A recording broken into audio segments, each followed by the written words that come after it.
Peut-être en propos liminaire, vous dire que je regrette, moi, que cette commission d'enquête ait pu être instrumentalisée à des fins personnelles et politiques. Les commissions d'enquête, c'est des outils, et je l'ai rappelé à plusieurs reprises, importants du travail parlementaire. C'est l'occasion pour les députés de contrôler les politiques publiques, de contrôler le service public. Je considère que c'est des outils légitimes, nécessaires. Je pense que cette commission d'enquête sur l'audiovisuel public, dans son principe, était importante. Contrôler l'audiovisuel public, contrôler 4 milliards d'euros d'argent public, mais pour que ces commissions d'enquête puissent être utiles, pour qu'elles puissent mener leur travail, il faut que ce travail puisse se dérouler dans un cadre digne, respectueux, sans instrumentalisation politique et personnelle. C'est ce que j'ai dénoncé à plusieurs reprises au sein de cette commission d'enquête. Et je n'ai pas, et je vous le dis très solennellement, entravé le travail du rapporteur comme il l'indique. Jamais une commission n'avait auditionné autant de personnes, 234 personnes. Jamais une commission d'enquête, n'avait passé autant de temps dans des auditions, 200 heures d'audition. Et nous avons auditionné l'ensemble des personnes que le rapporteur souhaitait auditionner. Je vous le redis, non, je n'ai pas entravé le travail du rapporteur. Il a pu auditionner l'ensemble des personnes qu'il souhaitait auditionner. Alors hier, dans une émission de télévision, il a indiqué, en se victimisant, qu'on lui avait refusé des auditions. Alors une commission d'enquête, ce n'est pas le refus d'audition que demanderait le rapporteur. Une commission d'enquête, c'est quelque chose de sérieux. Le rapporteur a formulé des propositions d'audition.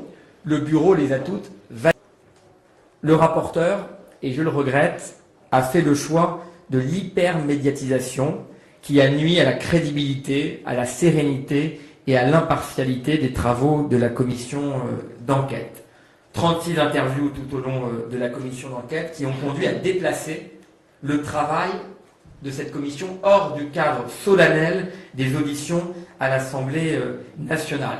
Et cette expression régulière dans les médias, cette hypermédiatisation qu'il a souhaitée, elles ont conduit à détourner la vocation initiale de cette commission d'enquête et surtout à remettre en cause la sérénité de nos débats. Je vous le dis, quand vous allez dans les médias pour qualifier une personne que nous n'avons même pas encore auditionnée, en l'occurrence Nagui, en indiquant qu'il est la personne qui s'est le plus enrichie de l'argent public, alors même qu'il n'a pas encore été entendu, ça conduit nécessairement à ce que l'audition se transforme en règlement de compte. En tous les cas, je note que cette commission d'enquête est un échec politique pour le rapporteur, puisqu'il n'a pas réussi à convaincre le Rassemblement national de changer sa position sur la privatisation de l'audiovisuel public.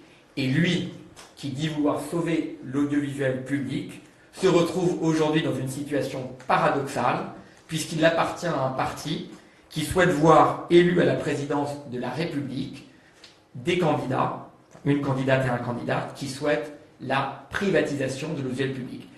C'est non seulement un échec politique pour le rapporteur, mais il se trouve aujourd'hui pris au piège de sa propre commission d'enquête, dont il souhaitait qu'elle puisse servir à sauver l'audiovisuel public, alors que ses alliés aujourd'hui réaffirment leur volonté de privatiser l'audiovisuel public.